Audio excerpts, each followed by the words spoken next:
Guys, आप सभी को जोहार। आज जो है कि हम लोग लेकर के आए आप सभी के लिए लेक्चर नंबर 9, ठीक है।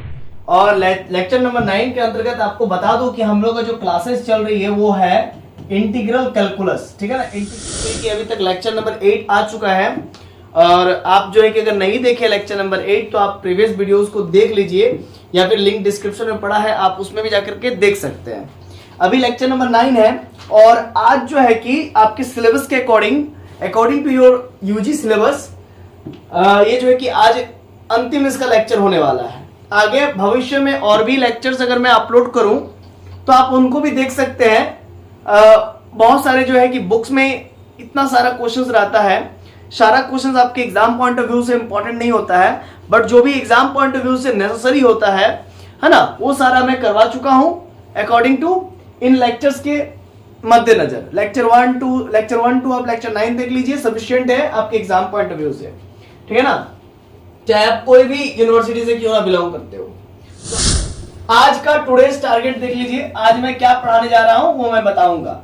आपको तो मालूम ही है, मैं पढ़ाने से पहले हर बार ये क्लियर करता हूं कि भाई आज क्या पढ़ाएंगे, क्योंकि ये क्लियर रहना बहुत जरूरी है। जब तक आपका टारगेट क्लियर नहीं रहेगा ना तो आप कुछ भी नहीं कर पाएंगे। तो पहला और एक अंतिम इस लेक्चर में हम लोग एक ही टॉपिक पढ़ेंगे, रिडक्शन फार्मूला पढ़ेंगे ना। किसका? तो reduction formula for 0 to infinity. क्या? तो 0 to infinity e to the power minus का ax into cos to the power nx into dx, इसी का पढ़ने वाले हैं। इसी को बीटा गामा फंक्शन भी कहते हैं, आगे आप पढ़ेंगे, है ना, बीटा गामा फंक्शंस वगैरह, ठीक है ना। हायर मैथमेटिक्स जब आप पढ़ेंगे, जैसे सेमेस्टर 4-5 में पढ़ेंगे तब, हालांकि आप हायर मैथमेटिक्स ही पढ़ रहे हैं। तो रिडक्शन फार्मूला पढ़ने जा रहे हैं हम लोग, 0 to infinity e to the power minus ax into cos to the power nx dx। तो चलिए इसको बनाने के लिए सबसे पहले सॉल्यूशन लिखिए और लिखिए लेट in इक्वल्स टू, आप लेट कर लीजिए 0 to infinity e to the power minus ax into cos to the power nx into dx। इतना होने के बाद स्टूडेंट्स देखिए यहां पर हम लोग आइलेट थ्योरम लगाएंगे। आइलेट क्या कहता है कि जो पहले रहेगा वो ट्रिग्नोमेट्रिकल होगा। अगर एक्सपोनेंशियल ट्रिग्नोमेट्रिकल में अगर पहला कौन होगा तो ये पहला हो जाएगा, एक्सपोनेंशियल दूसरा हो जाएगा। इसी प्रकार से लॉगरिथमिक और अलजेब्रिक में कौन पहला हो जाएगा? लॉगरिथमिक पहला हो जाएगा, अलजेब्रिक सेकंड हो जाएगा फंक्शन। तो अकॉर्डिंग टू दिस लॉ देखिए एक्सपोनेंशियल फंक्शन एकदम लास्ट में है, तो लास्ट में है तो इसको हम लोग बोलेंगे second function. This is our second function and cos जो है आपका ट्रिग्नोमेट्रिकल फंक्शन है। इस देखिए एक्सपोनेंशियल फंक्शन से पहले ट्रिग्नोमेट्रिकल फंक्शन आ रहा है, इसीलिए इसको हम लोग कहेंगे पहला फंक्शन। इतना क्लियर है स्टूडेंट्स? अब अकॉर्डिंग टू लॉ हम लोग इसको जस्ट सॉल्व करेंगे, ध्यान दीजिएगा, ठीक है। तो एक मिनट मैं चश्मा पहन लेता हूं, ठीक है ना, इसको काट देंगे वहां से।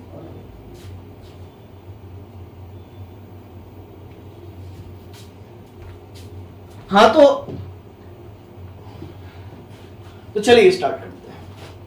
देखिए यहां तक तो आपको पता चल गया कि कौन फर्स्ट फंक्शन है, कौन सेकंड फंक्शन है। अब अकॉर्डिंग टू यूवी रूल, जिसको हम लोग कहते हैं इंटीग्रेशन बाय पार्ट्स, उसके अकॉर्डिंग हम इसको सॉल्व करना चाहेंगे। तो कैसे करेंगे ध्यान दीजिएगा। तो ये हो जाएगा आपका in equals to first function को छोड़ देना है students, cos to the power nx dx को, cos to the power n को छोड़ देना है, ठीक है। और e to the power minus ax का डिफरेंस इंटीग्रल करना है।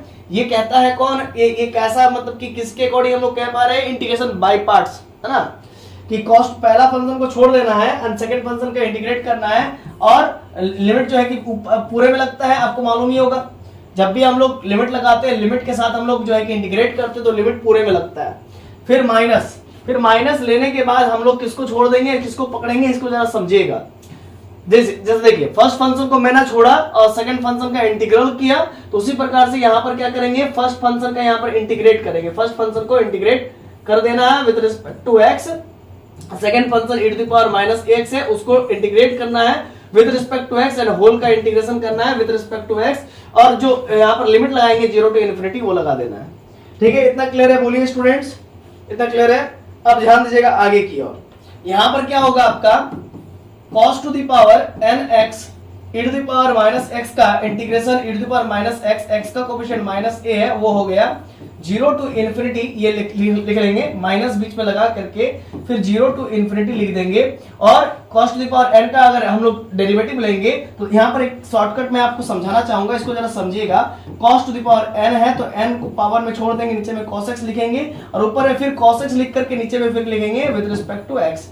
तो cos to the power n का डिफरेंशिएशन क्या होगा, n cos to the power एक घट जाएगा, n माइनस का 1x और cos x का फिर डिफरेंशिएशन होगा माइनस का cos का क्या होता है डिफरेंशिएशन माइनस का sin x, ठीक है ना। और e to the power ax का माइनस ax का integration e to the power minus ax और माइनस a कोएफिशिएंट के रूप में डिवाइड में निकल जाएगा और विद रिस्पेक्ट टू x हमको क्या करना है डिफरेंशिएशन करना है, तो हम लोग करेंगे। तो आइए आगे की ओर हम लोग बात करेंगे। आई होप आपको बातें समझ में आ रही होगी, ठीक है ना। तो आप देखिए ध्यान दीजिएगा, हम लोग लेके चल रहे आई एन, ठीक है ना। तो आई एन इक्वल्स टू आपका क्या हो जाएगा स्टूडेंट्स, जरा आपको बातों को समझिएगा, ठीक है ना। -1 बाई ए तो पहले ही बाहर हो जाएगा और लिमिट किस में लगेगा cos टू दी पावर देखिए अपर लिमिट रखिए, अपर लिमिट रखिएगा तो इन्फिनिटी और e टू दी पावर क्या रखिएगा आप माइनस, यहाँ पर देखिए इन्फिनिटी हो जाएगा, है ना। a इंटू एक्स, एक्स की जगह पर आप इन्फिनिटी रखिएगा, इन्फिनिटी इंटू a कीजिएगा तो आपको इन्फिनिटी ही मिलेगा, ठीक है ना।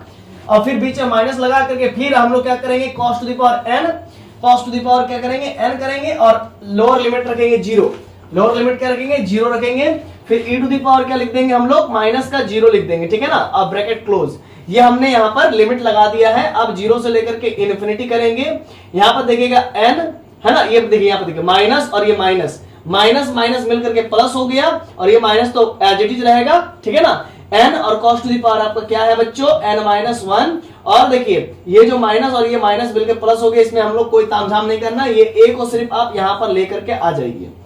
अब ध्यान दीजिएगा ये आपका sin x हो गया और ये आपका हो गया e to the power minus ax into का dx। क्लियर है कॉन्सेप्ट। अब आइए आगे बढ़ते हैं। देखिए स्टूडेंट्स आगे हम लोग क्या करेंगे, आगे हम लोग क्या करेंगे कि आई एन इक्वल्स टू, चलिए इसको थोड़ा सा ऊपर कर लेते हैं, ठीक। देखिए यहां पर हम लोग करेंगे ये क्या कि I n equals to -1 upon a है स्टूडेंट्स, cos इन्फिनिटी को ऊपर में ही रहने दीजिए या फिर ऐसा समझिए आप cos to the power n infinity upon e to the power minus infinity, तो प्लस इन्फिनिटी हो जाएगा। और ये एक लार्ज क्वांटिटी को इंडिकेट करता है, ये क्या करता है एक लार्ज क्वांटिटी को इंडिकेट करता है, ओके। और नीचे में e to the power infinity मतलब होता है इन्फिनिटी ही होता है। तो लार्ज क्वांटिटी है ऊपर में, या फिर आप कह सकते हैं कि कोई ना कोई एक नंबर होगा, सिंपल सी बात है इन्फिनिटी है तो कोई ना कोई एक नंबर होगा, तो भाई नंबर होगा ऊपर वाला, नीचे इन्फिनिटी, कोई ना कोई नंबर होगा। तो नंबर को जब आप इन्फिनिटी से डिवाइड करते हैं तो वो 0 आता है, शून्य आता है। तो यहाँ पर आपको क्या हो जाएगा 0 और माइनस cos का पावर 0, cos 0 का मतलब 1 के पावर n और e to the power minus 0 का मतलब भी 1 होता है। तो कुल मिलाकर के आपका कितना हो गया स्टूडेंट्स, वैल्यू कितना हो गया, वैल्यू आपका हो गया कितना हो जाएगा -1 बाई ए और माइनस देखिए 1 के पावर n का मतलब 1 ही होता है, तो -1, तो कुल मिला के आपको 1 बाई ए हो जाएगा। क्या हो जाएगा आंसर में 1 बाई ए हो जाएगा, ठीक है ना।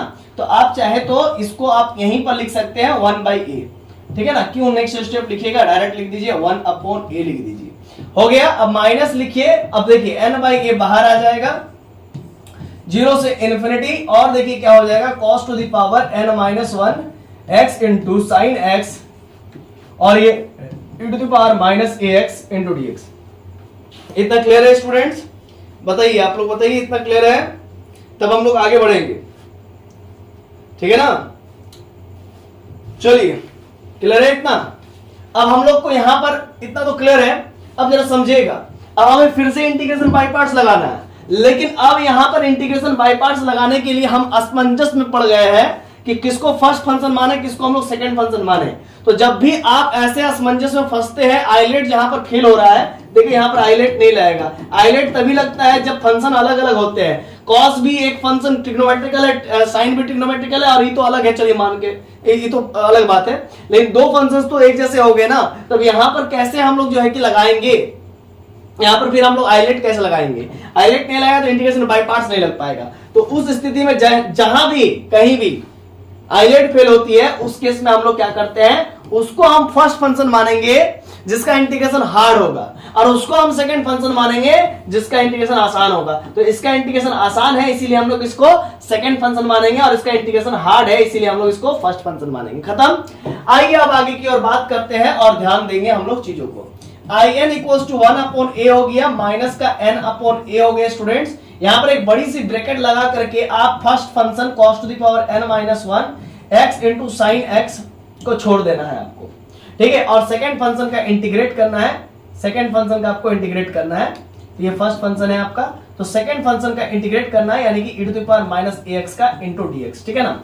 अब यहाँ पर लिमिट लगाने का तरीका आपको मालूम होना चाहिए कि जब भी आप लिमिट वाला इंटीग्रेशन बाय पार्ट्स कर रहे हो तो आपको मालूम होना चाहिए पूरे में जो है कि लिमिट लगता है 0 टू इन्फिनिटी, ठीक है ना। इसके बाद फिर बीच में यहाँ पर लग जाता है एक माइनस का सिंबल। माइनस का सिंबल लगने के बाद जिस फंक्शन को आप जो है कि फर्स्ट फंक्शन माने हो उसको डिफरेंशिएशन करना पड़ेगा, तो cos to the power n minus 1 x into sine x, ठीक है, विद रिस्पेक्ट टू आपको किसके रिस्पेक्ट में करना है, x के रिस्पेक्ट में करना है।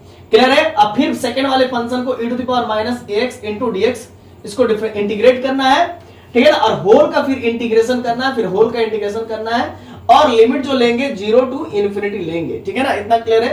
आइए अब आगे बढ़ते हैं, ठीक है। अब आइए आगे बढ़ते हैं स्टूडेंट्स,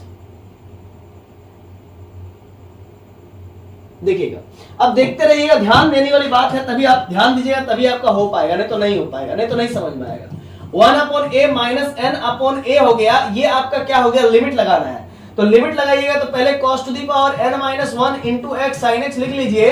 अब e to the power minus x का इंटीग्रेशन करते हुए माइनस ए बाहर कीजिए। अब यहां पर लिमिट लगाने के लिए आप एक काम कीजिएगा, ब्रैकेट चेंज कर लीजिए, ये मैग्नी रंग का ब्रैकेट लगा दीजिए, 0 टू इन्फिनिटी लगा दीजिए।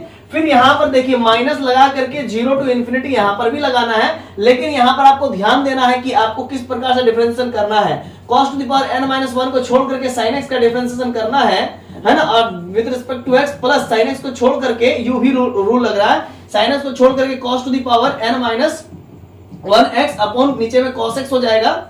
और ध्यान दीजिएगा, इसको हम थोड़ा चेंज करेंगे, इसको हम थोड़ा चेंज करेंगे क्योंकि थोड़ा इधर इधर इधर हटाएंगे और क्या लिखने में जूत बने और क्या। देख cos to the power n minus 1 को छोड़ दिए, sin x को डेरिवेटिव किए, sin x का छोड़ दिए, cos to the power n minus में n माइनस 1 को छोड़ दिए, नीचे cos x आया, ऊपर में बच्चा लोग cos जाएगा और नीचे में आएगा sin, सॉरी नीचे में x आएगा, ठीक है ना। तो कुल मिलाकर के ये आपका derivative cos to the power n minus 1 x into sin x का cos x हो गया। अब प्लस sin x लिख करके आप यहाँ पर n minus 1 into cos x का cos टू द पावर क्या हो जाएगा, एक और माइनस हो जाएगा, n माइनस 1 माइनस 1, क्योंकि आपको मालूम है x to the power n का derivative x to the power n का डेरिवेटिव क्या होता है, n x to the power n minus 1। तो n माइनस 1 निकल के पावर में एक और घट जाएगा तो n माइनस 2 हो जाएगा, n माइनस 1 में एक और घटेगा तो n माइनस 2 होगा x। और cos x का डेरिवेटिव तो आपको मालूम है कि sin x होता है, ठीक है ना। इसमें तो कोई आपको आपत्ति विपत्ति नहीं होनी चाहिए। अब आइए हम लोग आगे बढ़ते हैं स्टूडेंट्स, चलिए ध्यान दीजिएगा। अब थोड़ा सा यहाँ पर आपको समझने वाली बात यह है कि cos to the power n minus 1 और cos to the power plus 1 मिलकर के cos n x, अब यहाँ पर कितना है माइनस है तो माइनस लगा दीजिए बाहर में, और n माइनस 1 है तो उसको n माइनस 1 लिखिए। और यहाँ पर साइन साइन मिलकर के साइन स्क्वायर x हो गया, क्या हो गया, साइन स्क्वायर x हो गया। और cos टू द पावर कितना हो गया, n माइनस 2x, समझ रहे हैं ना। तो कुल मिलाकर के ये जो पूरा फंडा है cos to the power n minus 1 into sine x, इसका जो डेरिवेटिव आया है cos to the power n x minus of n minus 1 sine square x into cos to the power n minus 2 है। तो यहाँ पर इसको चुपचाप से हम लोग लिख लेंगे cos to the power n x minus of n minus 1, है ना, फिर sine square x into cos to the power n minus 2, है ना जी, और इंटू का x एंगल में, और e to the power minus x का integral e to the power minus x upon में कोफिशिएंट में माइनस a आ गया इंटू dx, बस खत्म। अब आइए आगे बढ़ते हैं स्टूडेंट्स, अब इसको इरेज करके आगे बढ़ जाएंगे हम लोग, ध्यान दीजिएगा। चलिए तो आगे बढ़ते हैं स्टूडेंट्स। देखिए स्टूडेंट्स, ये in है आपका 1 अपॉन a लिख लीजिए, minus of n upon a लिख लीजिए, और यहां पर हम लोग अब लिमिट लगाएंगे स्टूडेंट्स, ठीक है। तो लिमिट लगाने से पहले आप माइनस 1/a को बाहर निकाल दीजिए, माइनस 1/a को बाहर निकाल दीजिए, क्योंकि उस पर तो लिमिट लगेगा नहीं, सिंपल सी बात है। तो अब हम लोग लिमिट लगाएंगे cos to the power n। हाँ तो स्टूडेंट्स क्या करेंगे हम लोग, माइनस n अपॉन a निकला हुआ है ना, चलिए कोई बात नहीं। तो यहां पर हम लोग बात को समझेंगे पहले। देखिए यहां पर हम लोग लिखेंगे अपर लिमिट लिखेंगे n माइनस 1, और x का वैल्यू क्या है, इन्फिनिटी, लगा दीजिए इन्फिनिटी, और साइन यहां पर क्या है, इन्फिनिटी, इन्फिनिटी लगाइए, है ना। अपर लिमिट लगा रहे हैं, और लोअर लिमिट में क्या लगाएंगे, e to the power minus ax है तो नीचे आएगा तो प्लस इन्फिनिटी हो जाएगा, माइनस, फिर माइनस होगा, फिर लोअर लिमिट cos 0, cos 0 का वैल्यू 0, cos 0 का वैल्यू होता है 1, 1 के पावर n माइनस 1 और sin 0 का वैल्यू होता है 0। पूरा मामला गड़बड़ हो गया, खत्म हो गया। और ऊपर में एक लार्ज क्वांटिटी आ रहा है, लार्ज क्वांटिटी को जब आप देखिए ऊपर में क्या आ रहा है, लार्ज क्वांटिटी आ रहा है तो एक नंबर ही आएगा, तो n नंबर आएगा, नीचे में क्या आ रहा है e to the power infinity का मतलब इन्फिनिटी होता है। जब नंबर को आप इन्फिनिटी से डिवाइड करते हैं वो 0 आता है, तो 0 माइनस 0 आ जा रहा है। तो कुल मिलाकर के आपको बातें समझ में आ गई होगी स्टूडेंट्स कि 0 माइनस 0 आ जा रही है, ठीक है ना। तो यहां पर क्या आ रहा है, ये भी 0 हो जा रहा है, ये भी 0 हो रहा है, तो इसका कोई माई बाप नहीं, ये पूरा 0 हो गया। समझ रहे हैं ना पूरा लॉजिक को। तो पूरा लॉजिक यहां पर ये काम कर रहा है कि भाई साहब ये पूरा 0 हो जा रहा है, तो यहां पर 0 लिख करके आगे बढ़ जाइए। माइनस, देखिए माइनस है मिलकर के प्लस हो गया, प्लस 1/a बाहर हो गया, ठीक है, ठीक है ना सर। ये माइनस है और ये माइनस है, माइनस मिलकर के प्लस हो गया और बाहर निकल गया प्लस 1/a। और यहां पर आपका क्या बचा है उसको जरा ध्यान दीजिएगा, 0 से लेकर के इन्फिनिटी बचा है, cos टू द पावर आपका nx हो गया, फिर माइनस ऑफ n माइनस 1, ठीक है। अब ब्रैकेट लगा दीजिए। और साइन स्क्वायर x को आप क्या लिखिएगा, देखिए sign square x plus cos square x अब बराबर कितना होता है, 1 होता है। तो साइन स्क्वायर x को आप 1 माइनस कॉस स्क्वायर x लिखिएगा, तो यहां पर लिखिएगा ब्रैकेट में लगा करके 1 माइनस, है ना, साइन स्क्वायर x का वैल्यू आप क्या लिखिएगा students, 1 minus cos square x, क्या लिखिएगा 1 minus cos square x। Simple सी बात है, साइन स्क्वायर x का value 1 minus cos square x लिख दिया आप। और यहां पर आपका स्टूडेंट्स क्या है, cos to the power n minus 2 into x। अब ब्रैकेट लगा करके यहां पर e to the power minus x लिख देंगे, इनटू का dx लिख देंगे। क्लियर है कॉन्सेप्ट। आइए ब्रैकेट पूरा क्लोज आप लगा दीजिए, ब्रैकेट पूरा क्लोज लगा दीजिए। तो यहां पर हम लोग करें क्या भाई, यहां पर इस पे लिमिट लगा दिया, अपर लिमिट लोअर लिमिट जो भी लगा दिए वो कट कुट के खत्म, 0 हो गया। और माइनस और माइनस प्लस होकर के 1/a cos to the power nx है, minus of n minus 1 sin square x को 1 माइनस cos स्क्वायर x में कन्वर्ट कर दिए और cos to the power n minus 2x। तो सर आपने sin स्क्वायर x को cos स्क्वायर में कैसे कन्वर्ट कर दिया, क्यों कन्वर्ट कर दिया? क्योंकि आपके क्वेश्चन में e to the power minus ax into cos to the power nx था और 0 से लेकर के इन्फिनिटी, क्योंकि आपके क्वेश्चन में cos का टर्म दिया हुआ था, इसीलिए यहां पर जो भी sin का टर्म है उसको cos में कन्वर्ट करना आवश्यक बन जाता है। क्लियर है कॉन्सेप्ट। अब आइए आगे बढ़ते हैं। आगे बढ़ते हुए आप लोग लिखिएगा in equals to 1/a minus of n/a। अब ये 0 का कोई माई बाप नहीं है, इसलिए हम लोग लिखेंगे नहीं, ठीक है, नहीं लिखेंगे। ये 1/a को बाहर कर देंगे तो ये क्या हो जाएगा स्टूडेंट्स, 1/a को बाहर कर देंगे तो n/a स्क्वायर हो जाएगा और ये ब्रैकेट क्लोज, 0 से लेकर के इन्फिनिटी, ठीक है ना। और ये आपका cos to the power n है स्टूडेंट्स, और cos to the power n है ना, cos टू द पावर क्या है आपका n है, ठीक है ना। उसके साथ क्या आ जाएगा, e to the power minus ax आ जाएगा। क्या आ जाएगा, e to the power minus ax। जब आप बांटेंगे ना इनटू dx हो जाएगा। सिंपल, आप समझ गए। ब्रैकेट के अंदर में काम कर रहे हैं, देखिए cos to the power nx 0 से लेकर के इन्फिनिटी लगा दिए, e to the power minus ax है। लॉजिक समझिएगा तभी आपको समझ में आएगा, नहीं तो नहीं समझ में आएगा। देखिए e to the power minus ax है, इसको हम इसमें मल्टीप्लाई कर रहे हैं, तो cos to the power n into cos to the power nx है, यहां पर क्या है nx है, into e to the power minus ax है, उससे मल्टीप्लाई कर दिए। करने के बाद फिर क्या है, यहां पर बीच में माइनस लगा करके n माइनस 1 हुआ, 0 से लेकर के इन्फिनिटी यहां पर लगा देंगे, 0 से लेकर के इन्फिनिटी लगा देंगे, है ना, ठीक है स्टूडेंट्स। n माइनस 1 हुआ, 0 से लेकर के आप इन्फिनिटी लगा दिए और इसको इससे मल्टीप्लाई कर देंगे, तो ये आपका 1 माइनस cos स्क्वायर x और ये cos to the power n minus 2 into e to the power minus ax into dx और ब्रैकेट क्लोज। समझ पा रहे हैं बातों को समझ पा रहे हैं। देखिए फिर से एक बार समझिएगा, देखिए स्टूडेंट फिर से एक बार हम समझाने की कोशिश करेंगे, फिर से एक बार समझाने की कोशिश करेंगे तभी आपको दिक्कत ना हो। 1/a बाहर हो गया, n/a स्क्वायर हो गया, 0 से लेकर के infinity cos to the power nx, है ना, और ये e to the power minus x से इधर उठ के आ गया, माइनस ऑफ n माइनस 1 और ये 1/a पहले बाहर निकल गया, n माइनस 1 0 से लेकर के इन्फिनिटी हो गया, 1 minus cos square x into cos to the power n minus 2 into e to the power minus ax into dx। ठीक है स्टूडेंट्स, अब ध्यान दीजिएगा, in इक्वल्स टू आपका हो गया 1/a minus of n upon a square, 0 से लेकर के इन्फिनिटी। देखिए यहां पर आपको समझना है, 0 से लेकर के इन्फिनिटी और e to the power minus ax dx, इसको आप क्या मान रखे थे याद कीजिए, इसको आप क्या मान रखे थे याद कीजिए, इसको आप मान रखे थे in, याद है, इसी को ना हम माने थे 0 से, देखिए इसी पूरे चीज को हम माने थे in, आपको याद होगा ही होगा नहीं, ये इस पूरे चीज को हम लोग क्या माने, in माने। अब देख लीजिए ऊपर देखिएगा, ये in है और यहां पर नेगेटिव लगा के n माइनस 1 0 से लेकर के इन्फिनिटी, और ये आपका हो जाएगा, क्या हो जाएगा स्टूडेंट्स, इस टर्म को अगर आप इसमें मल्टीप्लाई कीजिएगा ना, इस टर्म को अगर आप इसमें मल्टीप्लाई कीजिएगा तो आपको क्या मिलेगा, क्या मिलेगा स्टूडेंट्स बताइए। तो देखिए ये आपको मिल जाएगा cos to the power n minus 2x into e to the power minus ax, ठीक है। अब फिर इसको जब आप इसको इससे मल्टीप्लाई कीजिए, बीच में माइनस है, अब देखिए माइनस 2 प्लस 2 मिलके खत्म, तो n हो गया x e to the power minus ax और ये ब्रैकेट इंटू dx। फिर से समझिएगा, इसको इससे मल्टीप्लाई करेंगे, प्लस 2 माइनस 2 मर जाएगा, बचेगा cos to the power n x e to the power minus ax into dx।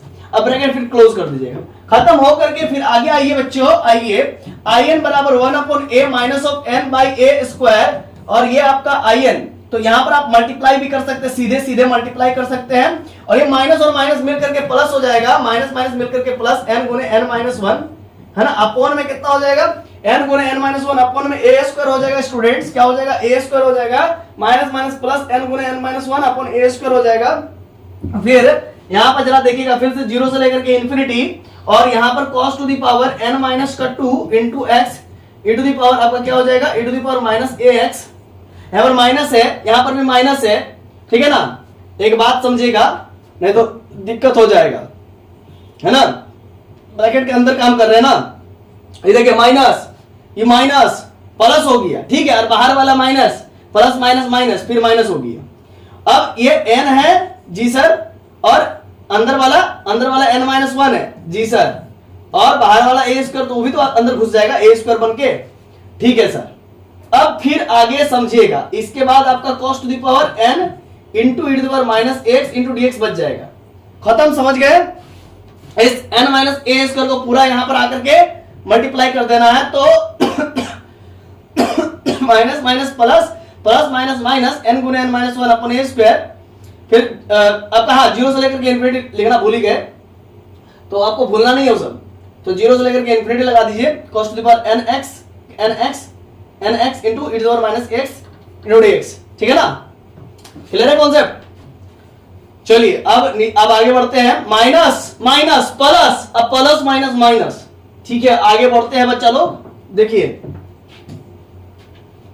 देखिएगा स्टूडेंट्स, in इक्वल्स टू आपका हो गया 1 upon a minus of n upon a square in, अब प्लस n कुछ ही होगा, प्लस n गुने n minus 1 upon a square. देखिए बच्चा लोग, जीरो से लेकर infinity cos to the power nx into e to the power minus ax dx को, यहाँ पर dx लिखना भूल रहे हैं तो आप dx लिख लीजिएगा, इसको हम माने थे in, कुछ ही माने थे in, और अगर यहाँ पर n माइनस 2 हो जाएगा तो यहाँ पर भी in माइनस 2 हो जाएगा, समझे। और तो कुछ नहीं, तो यहाँ पर लिख देंगे सिंपल in माइनस 2 और n गुने n माइनस 1 अपॉन में a स्क्वायर, और ये देखिए पावर में n है रे बच्चा लोग, तो इसको हम लोग in ही तो मानते थे ना।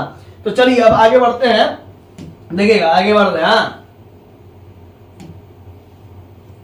एक मिनट, अपना जगह से चेंज हो गया है, हाँ अब आ गया जगह पे, थोड़ा सा इसको छोटा, हाँ सही है। अब हम इसको इरेज करते हैं, ये हमारा जरूरत नहीं है।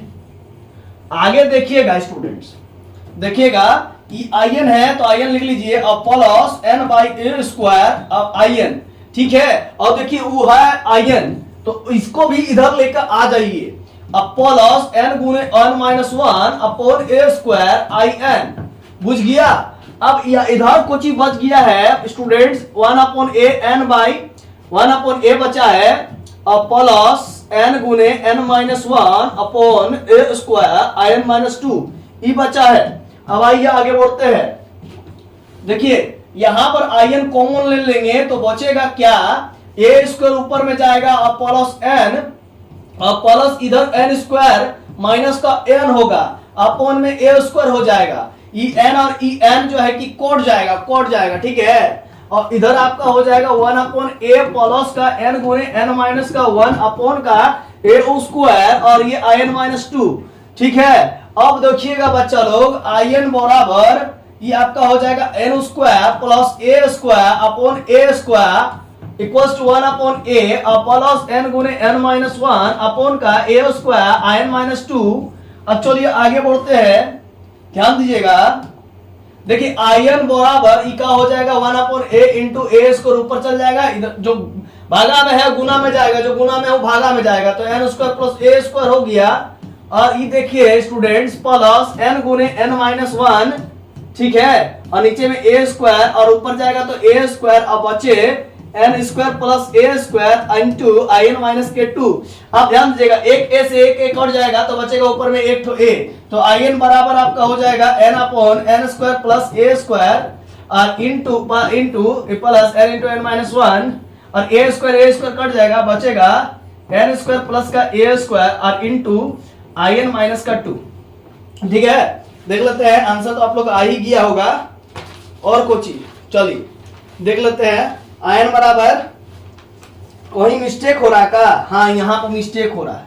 देखिए ऊपर में ए बचा तो ऊपर में हम एन लिख दिए थे, आप लोग भी बोलते नहीं है, तो ए बटे ए स्क्वायर प्लस, इसीलिए तो हम लिख के रखते हैं कि ताकि गलती नहीं होगा, a by n square plus a square, ठीक है, और एन गुने n minus one, a square plus n square, n square a plus a square लिखिए या a square plus n square लिखिए, बतिया तो सेम होता है, आई माइनस टू हो गया। तो इस प्रकार से हमने इस पूरे क्रिटिकल से दिखने वाले सवाल को कि बहुत ही कम समय में आप लोगों के लिए बना करके रेडी कर दिए। करीब आधा घंटा हो रहा है, 26 मिनट हो रहा है, 26 मिनट में हम आपको देखिए पूरा खत्म करके रख दिए है ना। देखिए हमको विश्वास है कि आप लोगों को समझ में आ गया होगा बाबू, ठीक है। अब आगे आपको लोग की इच्छा, ठीक ना, आप लोग जो कमेंट में कह सकते हैं कि भाई समझ में आया कि नहीं आया, ठीक है। चलिए बहुत बहुत धन्यवाद आप लोग का हम लोग के साथ जुड़ने के लिए, और इसी प्रकार से जुड़ते रहिए और अपने ज्ञान को जो है कि इंक्रीज करते रहिए। जहां दिक्कत हो, जहां डाउट हो, वो हमसे पूछत रहिए, ठीक है। जहां दिखाए कि देखिए नहीं पूछिएगा तो फिर कैसे होगा, सिंपल सी बात है, पूछिएगा नहीं तो कैसे होगा भाई, है ना।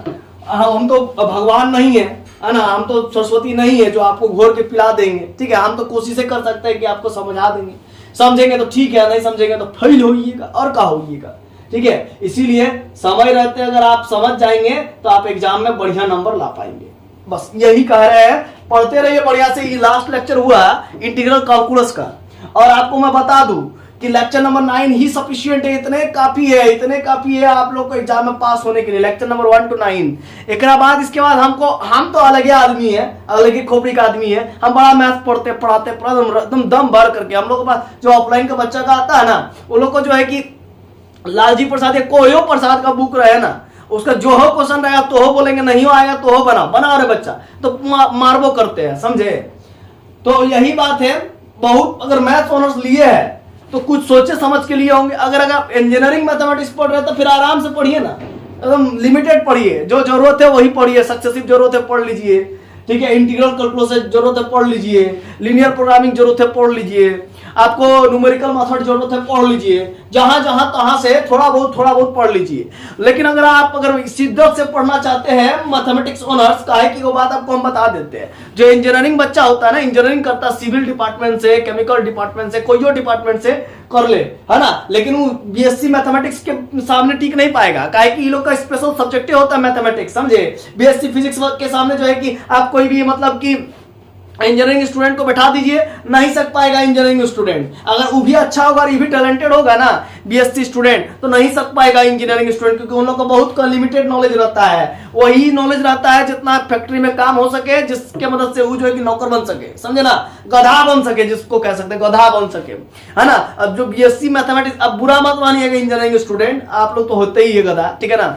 देखिए जो भी बीएससी करते हैं उस लोग बहुत मेहनत करते हैं, बहुत पढ़ाई करते हैं, स्पेशल कोर्स करते हैं और जाकर प्रोफेसर बनते हैं, समझ रहे हैं। आप लोग को भी पढ़ाने के लिए, इंजीनियरिंग स्टूडेंट को भी पढ़ाने के लिए जो बीएससी स्टूडेंट ने बड़ा मेहनत करता है, बड़ा तपस्या करता है। पहले 3 साल करता था यूजी में, अब 4 साल करता है, 4 साल आप ही लोग का तरह 4 साल प्लस 2 साल का 1 साल का पीजी कर लेगा। अभी बोल रहा है 1 साल का पीजी, लेकिन नहीं होगा, पीजी 2 साल का होगा। तो 4 और 2 6 साल का मेहनत किया, अब फिर जो है कि उससे नेट देगा तब असिस्टेंट प्रोफेसर बनेगा, और तब हो सकता है कि आप ही लोग कॉलेज में घुस करके पढ़ाएगा, समझे। जहां आप लोग आईआईटी से पढ़ रहे हैं ना, बड़ा हवा उड़ा रहे हैं कि आईआईटी से पढ़ रहा है, अरे हम जो है कि आईआईटी जेम क्वालिफाइड है, समझे। तो आईआईटी जेम आप लोग से ज्यादा हार्ड पेपर आता है, समझे। एडवांस में जो क्वेश्चन बैठते हैं ना, उससे लेवल हाई रहता है। बैठिएगा तब ना, आप लोग जानिएगा तब ना, नहीं सकिए नहीं पाइएगा, है ना। वो एक का दुक्का होता है वो कर लेगा, वो बोलेगा कि हम गेट क्वालिफाई करेंगे, करो गेट क्वालिफाई, ठीक है ना। तो अति उत्तम है ना। एमटेक होगा आपका तो पीएचडी, इंटीग्रेटेड पीएचडी हो जाएगा, बहुत अच्छी बात। आईआईटी जैम का भी ऑफर मिलता है कि आप इंटीग्रेटेड पीएचडी कर लीजिए उससे, एमएससी करत, ठीक है ना। लेकिन हम कहेंगे ना भाई, आईआईटी एक प्रकार का जो है कि फॉल्सबाजी है, सिंपल सी बात है। मैंने अभी तक अपने जीवन में, अपने करियर में जान पाया। आप पीजी कीजिएगा, पीजी कर लीजिए आप जो है कि नॉर्मल कॉलेज से, है ना, नॉर्मल कॉलेज से आपका जो कि 5-7 हजार रुपये खर्चा होगा। 5-7 हजार में आपका जो कि पीजी कंप्लीट हो जाएगा। आप आईआईटी से पीजी करने जाइएगा, 1.5-2 लाख रुपए लग जाएगा। वो आपको जेबे से निकालना पड़ेगा, समझ, चाहे लोन लेके निकालिए, कहीं और से निकालिए, रो धो के आप ही को निकालना पड़ेगा। जानते हैं प्लेसमेंट के नाम पे सुनना है, आईआईटी सुनना है भाई, आप लोग के लिए सुनना है।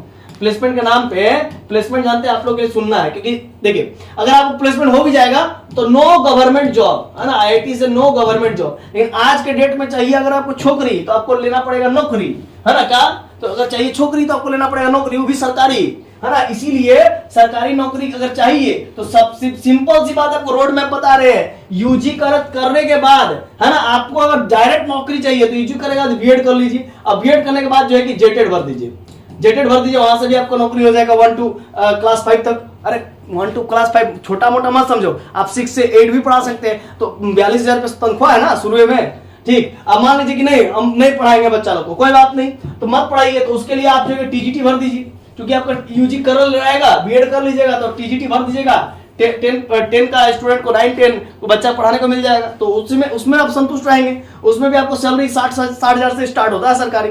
अगर मान लीजिए वो भी नहीं मन कर रहा है, अरे भाई काची मन कर रहा था, तो पीजीटी भर लो, पीजीटी कर लो, 12 का बच्चा का पढ़ाओ, 11-12 का बच्चा, वो में मन नहीं कर रहा है तो फिर हम क्या बोलेंगे, वो इसका सियासत नेट करो ना, प्रोफेसर बनो।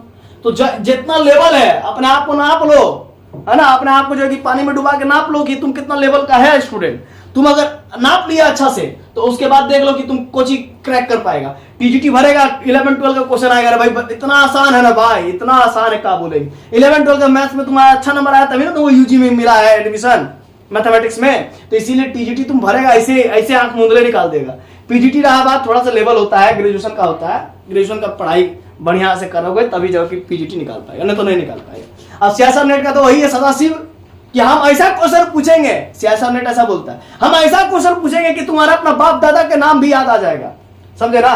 तो ऐसा है सियासत नेट, है ना। जैसे बप्पा रे कहते हैं ना हम लोग एग्जाम में बैठने के बाद, तो बोलेगा कि नहीं परदादा रे, तो ऐसा क्वेश्चन आता नेट। तो पहले हवा पहले ही डर नहीं जाना है कि ऐसे आता है वैसे आता।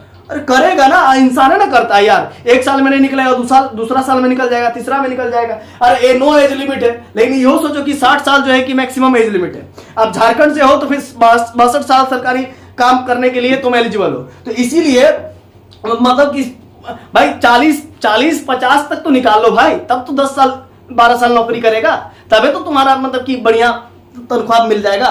तो जब तैयारी कर रहे हो बड़ा तो भाई जल्दी निकालने की कोशिश करो, नहीं तो फिर बहुत कम तुम पढ़ाओगे, मतलब बहुत कम नौकरी करोगे तो कुछ ही मिलेगा, कुछ नहीं मिलेगा, बाबा जी का ठुल्लू मिलेगा। तो आई होप आपको समझ में आ गया होगा ये पूरा रोड मैप मैंने क्या क्या बताया है आपको आज के क्लास में। यहीं तक आप लोग का सफर हमारा और तुम्हारा रहेगा इंटीग्रल कैलकुलस में। तब तक के लिए धन्यवाद, मिलते हैं नेक्स्ट वीडियो में। जय हिंद, जय भारत।